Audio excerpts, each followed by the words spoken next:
ব্রহ্মপুত্রের ভয়াবহ ভাঙন, নদীগর্ভে তলিয়ে যাচ্ছে একের পর এক বাড়িঘর, ধর্মীয় প্রতিষ্ঠান, অসহায় সাধারণ মানুষ।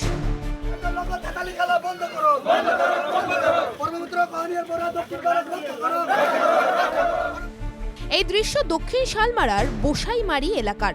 ভাঙন প্রতিরোধে কোনো পদক্ষেপ নেয়নি প্রশাসন, খোঁজ নেই স্থানীয় জনপ্রতিনিধিদের। অবশেষে ক্ষোভের বহিঃপ্রকাশ ঘটল। বুধবার প্ল্যাকার্ড হাতে নিয়ে বিক্ষোভ এলাকাবাসীর।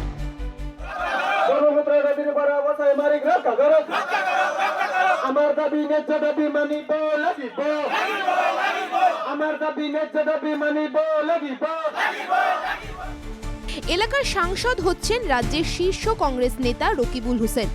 তার বিরুদ্ধেই তীব্র ক্ষোভ এলাকাবাসীর, কারণ ভোটের আগে নদী ভাঙনের সমস্যা সমাধানের প্রতিশ্রুতি দিয়েছিলেন রকিবুল হোসেন, কিন্তু ভোটের পর তার দেখা মিলছে না।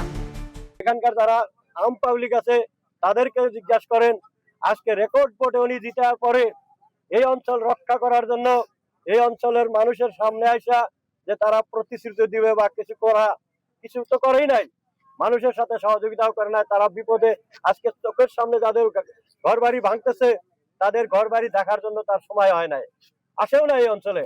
তাহলে কি বলবো তার কথা? একবারে নিষ্কর্ম করে আছে উনি, একবারে কুম্ভকর্ণ হিসাবে ঘুমিয়ে আছেন উনি এখন উনি শুধু না, আমাদের আরো যে প্রতিনিধিগুলো আছে তারা আজকে বিপদের সময় নদীর পারে আসতেছে না।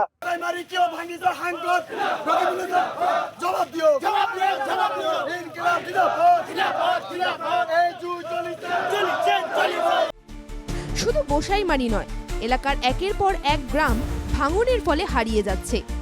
সরকার ভাঙন প্রতিরোধের জন্য অর্থ বরাদ্দ করেছে, কিন্তু আজ পর্যন্ত শুরু হয়নি ভাঙন প্রতিরোধের কাজ। ফলে চরম অনিশ্চয়তার দিন কাটছে নদীপাড়ের মানুষ। অবিলম্বে ভাঙন প্রতিরোধের জন্য সরকারের দৃষ্টি আকর্ষণ করে তারা।